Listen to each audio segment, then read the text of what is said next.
কিছু বানিয়ে নিও। তাহলে একটু ইলিশ মাছ আর মাংস এনেই বানিয়ে নাও।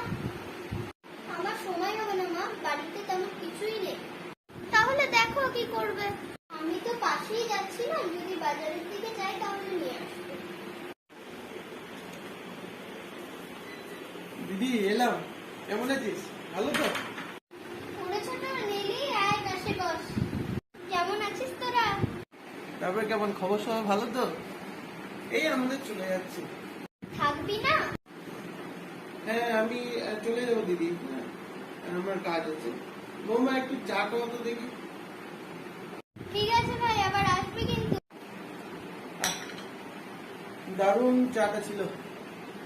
তো দিদি আজকে আসছি, আবার দেখা হবে। টাটা। বাবা বাচ্চা না।